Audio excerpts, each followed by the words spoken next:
Hemos llegado a la conclusión del tema que hemos llamado la decadencia de una nación, que habíamos comenzado en el capítulo 17 del libro de Jueces y que hoy finalizaremos estudiando el capítulo 21 que corresponde al final del libro.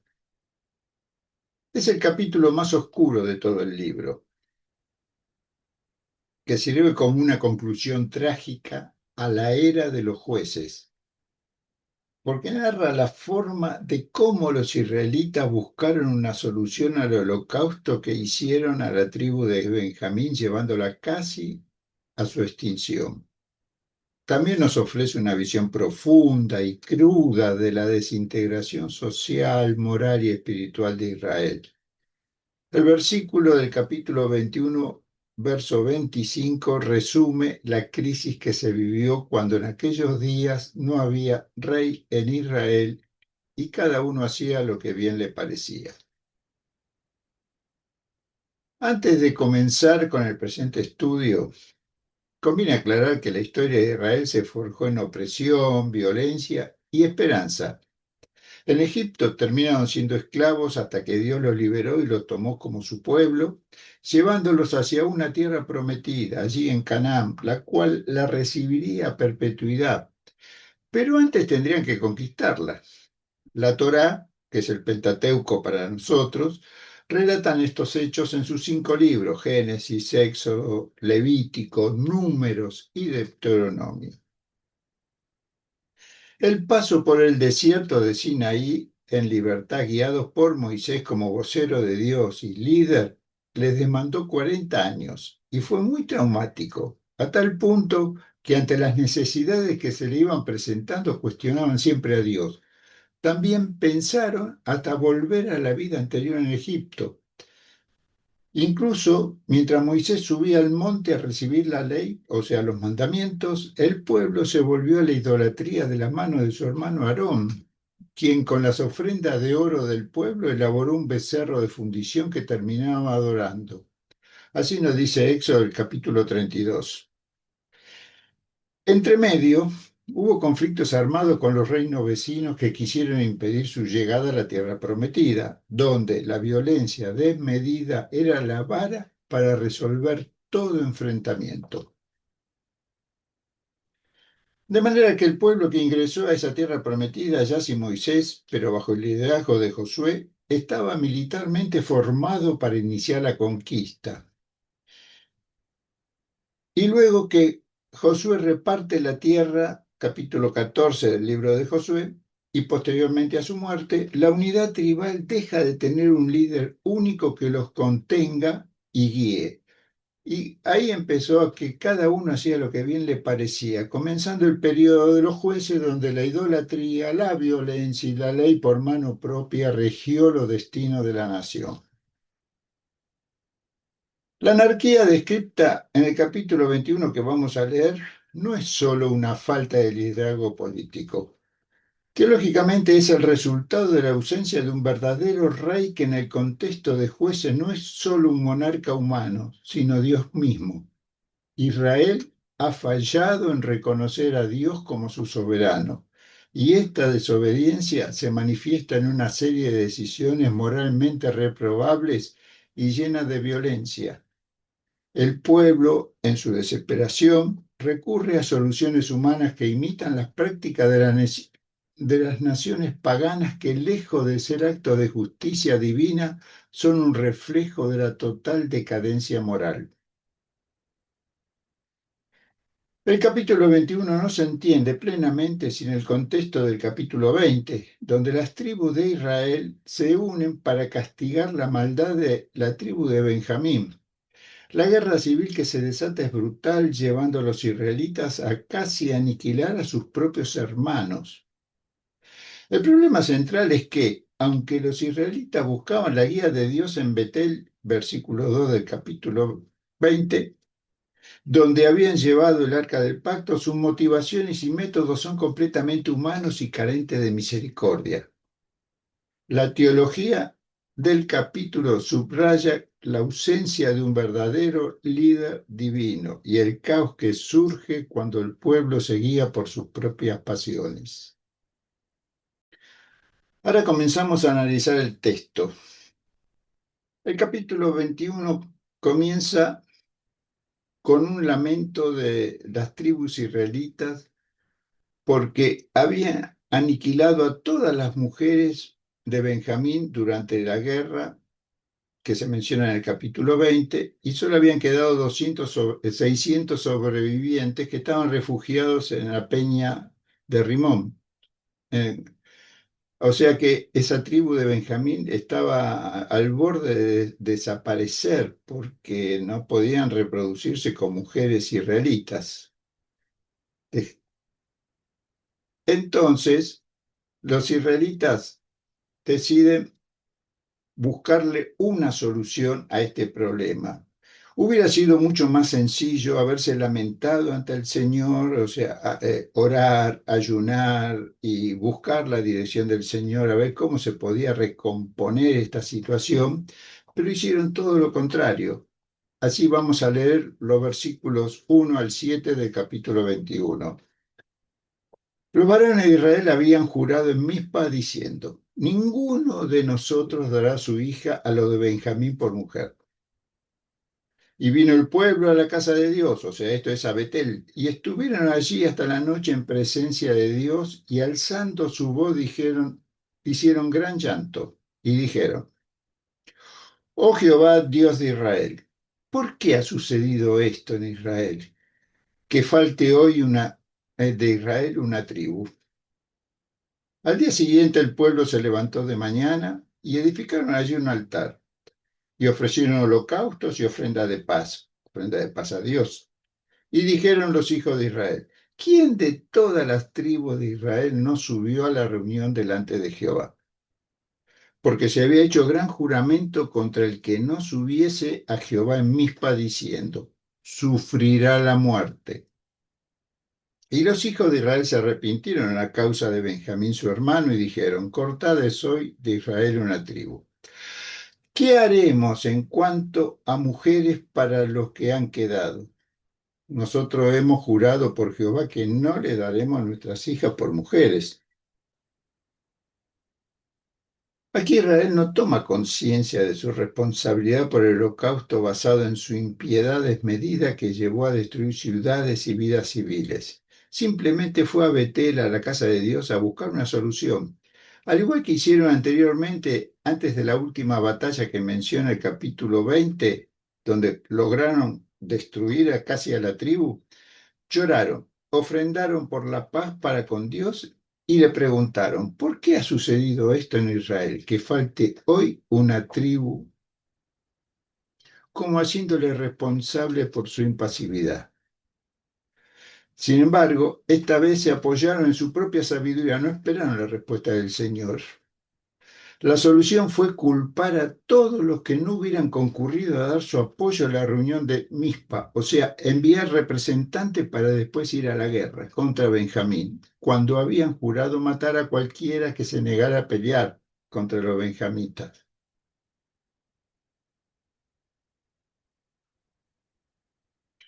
En lugar de admitir que habían hecho un voto deliberado de no dar a sus mujeres, buscaron una solución ingeniosa, pero extremadamente cruel. Detectaron que nadie de la ciudad de Galat, Jabes, acudió a la asamblea en Mizpa.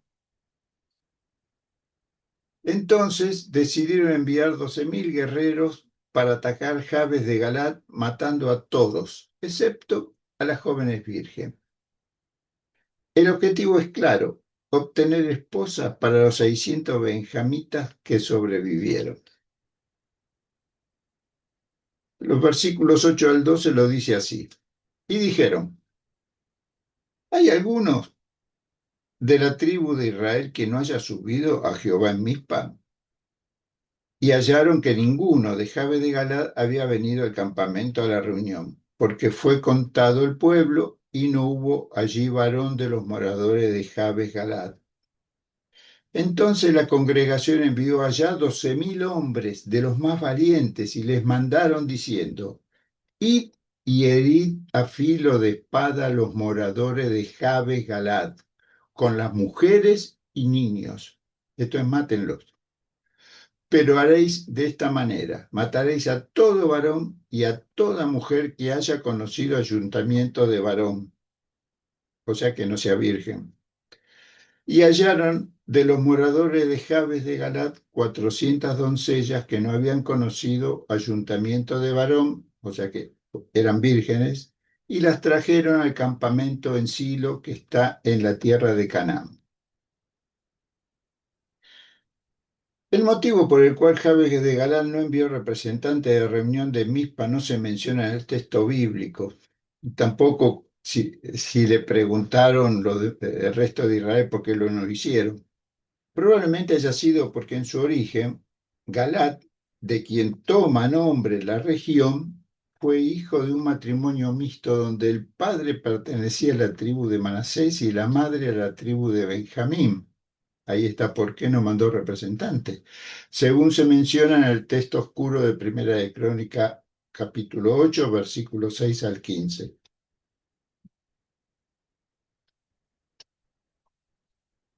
Los israelitas habían conseguido 400 mujeres vírgenes de Jabe de Galad, pero aún le faltan 200 mujeres. Entonces las tribus se siguen lamentando, reconociendo que la falta de mujeres sigue siendo un problema que ellos mismos crearon y que todavía no lo pudieron terminar de resolver. Así lo dice el versículo 13 al 15. Toda la congregación envió luego a hablar a los hijos de Benjamín que estaban en la peña de Rimón y los llamaron a paz. Y volvieron entonces los de Benjamín y les dieron por mujeres las que habían guardado vivas de las mujeres de Jabes de Galad, o sea, estas 400, mas no le bastaron estas, porque le faltaban 200. Y el pueblo tuvo compasión de Benjamín, porque Jehová había abierto una brecha entre las tribus de Israel.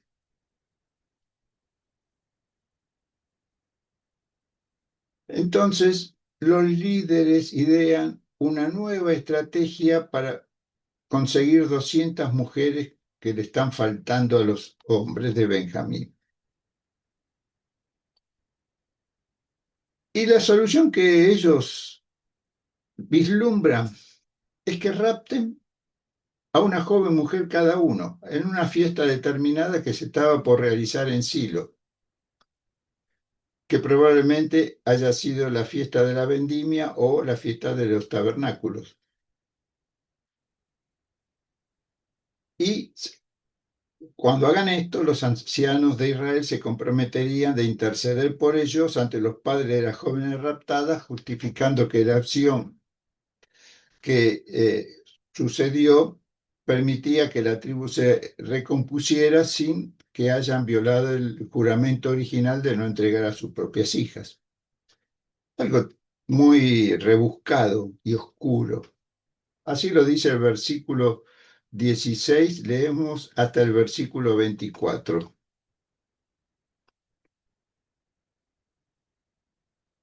Entonces los ancianos de la congregación dijeron: ¿qué haremos respecto de mujeres para los que han quedado? Porque fueron muertas las mujeres de Benjamín. Y dijeron: tenga Benjamín herencia en los que han escapado, y no sea exterminada una tribu de Israel.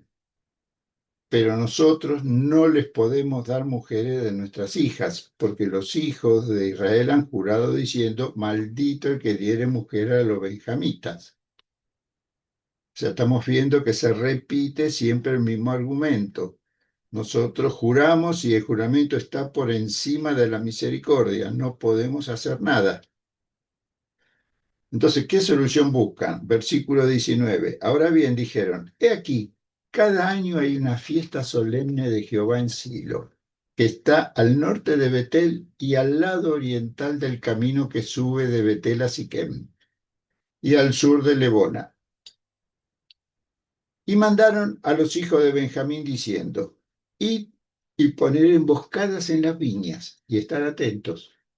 Y cuando veáis salir a las hijas de Silo a bailar en corros, salid de las viñas y arrebatad cada uno para sí de las hijas de Silo, e idos a tierra de Benjamín.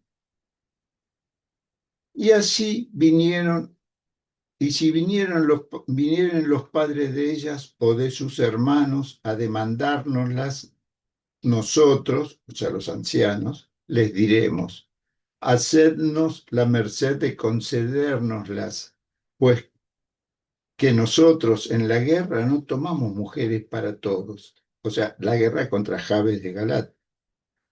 Además, no sois vosotros los que se las disteis, para que ahora seáis culpados por no cumplir la promesa de entregar a sus hijas.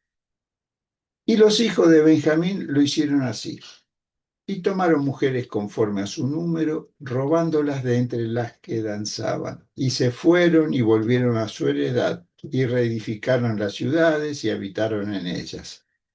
Entonces los hijos de Israel se fueron también de allí, cada uno a su tribu y a su familia, saliendo de allí cada uno a su heredad. Una vez que todos los benjamitas tienen esposa, regresan a su territorio, al igual que el resto de las tribus. Es como si nada hubiera pasado, está todo arreglado. El capítulo concluye con la frase más angustiante del libro de Jueces, que subraya el caos moral y la falta de autoridad que caracterizó este período. Así lo dice el versículo 25.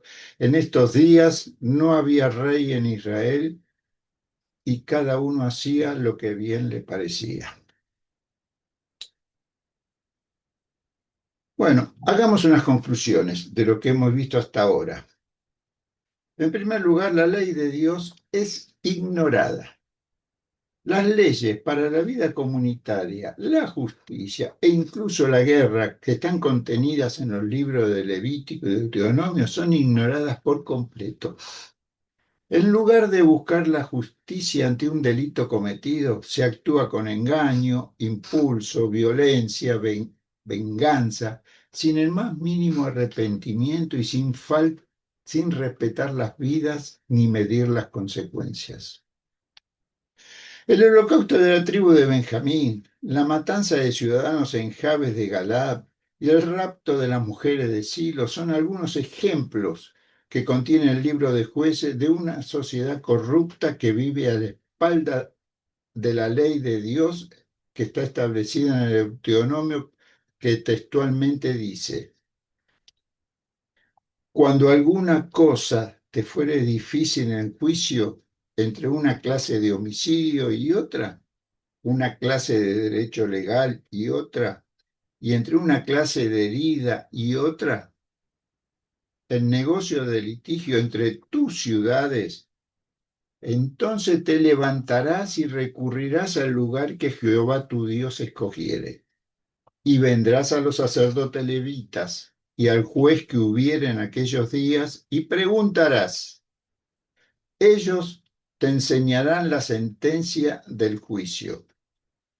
Y harás según la sentencia que te indiquen los del lugar que Jehová escogiere, y cuidarás de hacer según todo lo que te manifiesten. Según la ley que te enseñen, y según el juicio que te digan harás. No te apartarás ni a diestra ni a siniestra de la sentencia que te declaren. Y si el hombre que procediere con soberbia, no obedeciendo al sacerdote que está para ministrar delante de Jehová tu Dios, o al juez, el tal morirá, y quitarás el mal de en medio de Israel. Y todo el pueblo irá y temerá y no se ensorbecerá.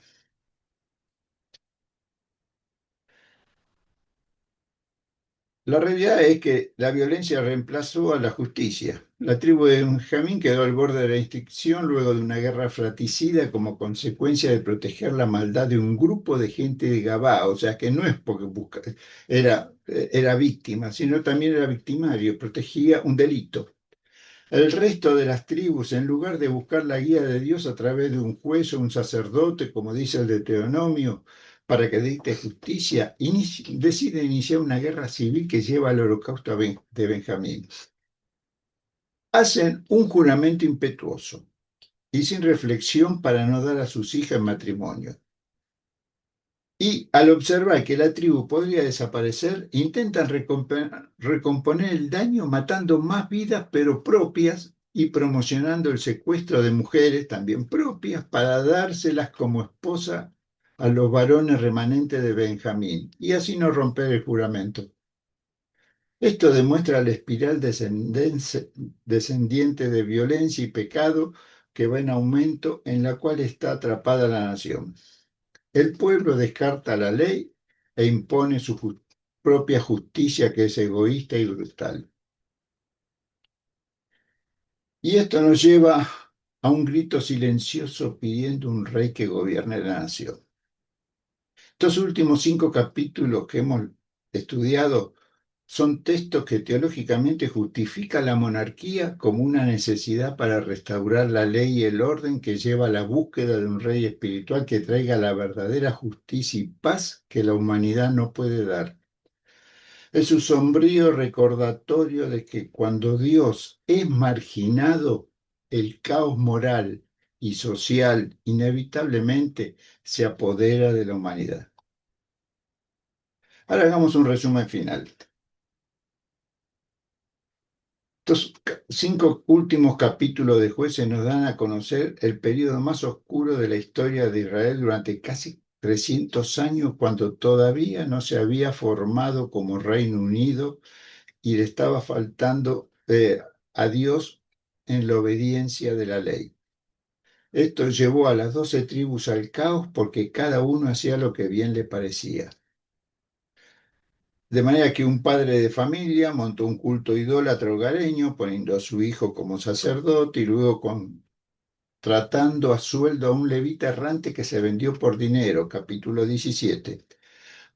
Luego una tribu que en vez de luchar por poseer la porción de tierra que se le había asignado en el reparto por Josué, optó por buscar una nueva matando ciudadanos inocentes en Lais y estableciendo ahí el primer culto idólatra en Israel, capítulo 18.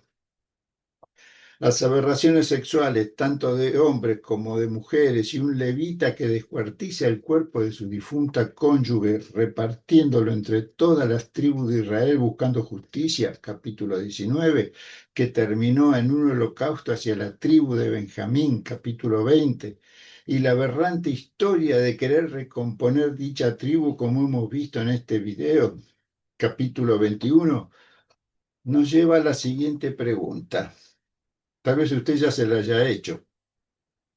¿Qué estaba haciendo Dios para recomponer la sociedad? Bueno, primeramente levantó líderes para ordenar las vidas, porque durante la época de los jueces, Dios usó a líderes inspirados y capacitados por él, conocidos como jueces, para liberar al pueblo de Israel de la opresión y el pecado que los rodeaba debido a su desobediencia y sus idolatrías. Personajes como Débora, una mujer, Gedeón, Gesté y Sansón fueron algunos de los jueces que Dios eligió y usó para rescatar al pueblo en tiempo de crisis, restaurando el orden y la fidelidad a Dios, mostrando tanto su poder como su compasión y abriendo el camino para un futuro liderazgo aún más justo. También sentó las bases para el establecimiento de la monarquía. Aunque los jueces brindaban ayuda temporal, no podían lograr la fidelidad duradera de Israel. La necesidad de un liderazgo estable y justo sentó las bases para el futuro establecimiento de la monarquía. También nos dejó una enseñanza a través del relato bíblico para las generaciones futuras, porque el libro de los jueces sirvió como una advertencia para todas las generaciones sobre la gravedad de la desobediencia a Dios, al mismo tiempo que mostraba su fidelidad al pacto de la alianza incondicional de formar un pueblo para la alabanza de su gloria.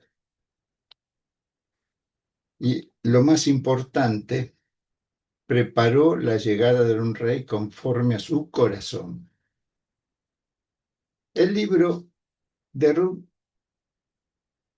relata una historia que comienza diciendo: aconteció en los días que gobernaban los jueces que hubo hambre en la tierra, y un varón de Belén de Judá fue a morar en los campos de Moab. Él y su mujer, y sus 2 hijos suyos. Libro de Ruth, capítulo 1, verso 1. Comienzo muy similar a la migración de Jacob con su familia a Egipto como consecuencia de una hambruna en la tierra natal que finalmente terminó en bendición. Ahora, en Moab, sus hijos se casaron con 2 mujeres moabitas, no eran judías, y al poco tiempo muere el padre y sus 2 hijos, dejando 3 viudas y desamparadas, a la madre, Noemí, y a las 2 nueras, Orfa y Ruth. Orfa volvió a su pueblo y a sus dioses, dice el texto, pero Ruth se quedó con Noemí, su suegra. Y a pesar de que ella le aconsejó, o sea, la suegra le aconsejó que siguiera el camino de su cuñada y se vuelva a casa de sus padres y a sus dioses, ella decide quedarse con la suegra y lo expresa con estas hermosas palabras llenas de amor y cuidado.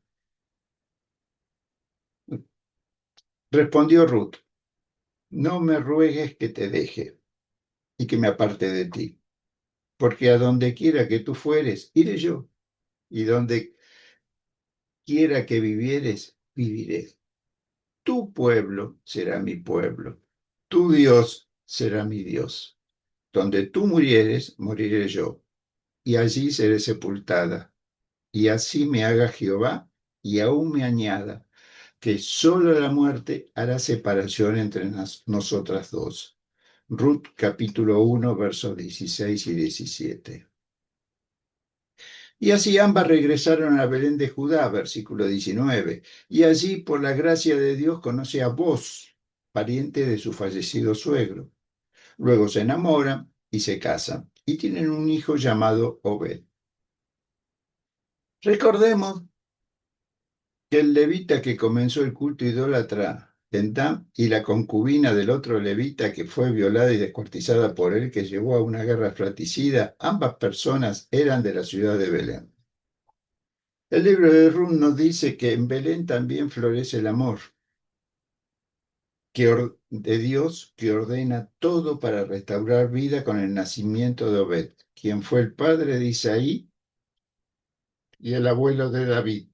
Ruth capítulo 4, verso 17. El rey a partir del cual Dios se propuso unir judíos y gentiles en una sola nación que sería realidad con el nacimiento de Jesús el Mesías. También en la ciudad de Belén nació, cuya genealogía se relata en el Evangelio de Mateo, incorporando a Ruth, la moabita, como bisabuela de David.